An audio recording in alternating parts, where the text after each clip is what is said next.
So what is it that the TextBlender can do for you? I have found some examples. This example has been made by a Portuguese team. It has a video.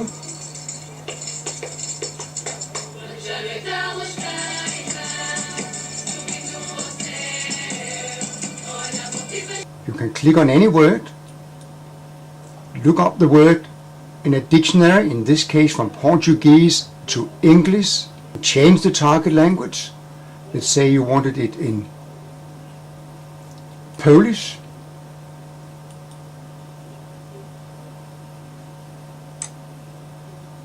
And there you have the result. When you come back to the TextBlender, when you go to the end, it can link on to a next exercise, which you click, and the text is now followed by an exercise made in hot potatoes. Another example is made by the Danish team. It makes use of a video called RoboMo by Friendly Robotics. I can start the video.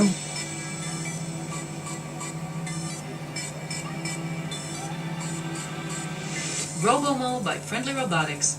I can scroll through the text, and if there is a word I don't understand, I click on that word, and the word is looked up in an English-Danish dictionary.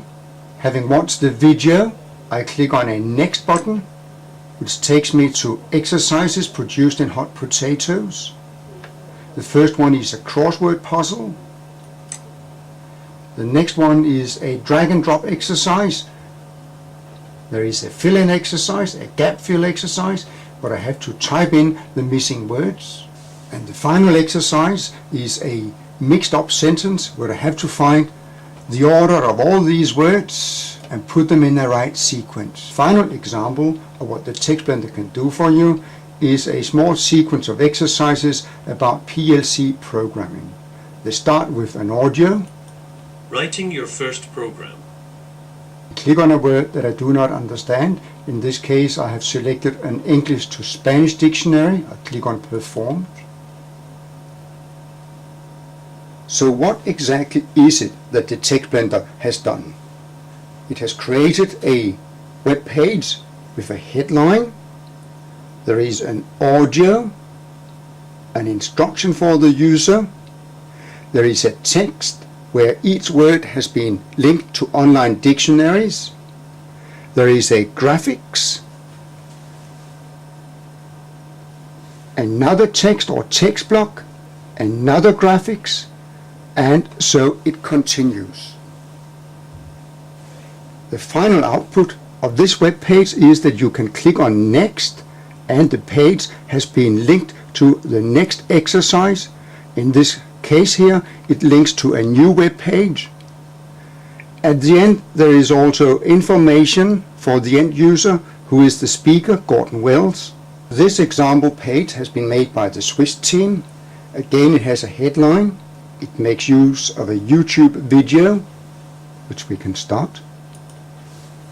Ensure that the equipment is prepared and check that the laryngoscope is working. And again, you can click on any word. This has been linked from English into Italian. To see more examples of what the TextBlender can do for you, go to www.languages.dk, which is the pool's website. You have a selection of different learning units, and we have units in a lot of different languages. You can also go to the tools area, where you can see some example units created with the TextBlender.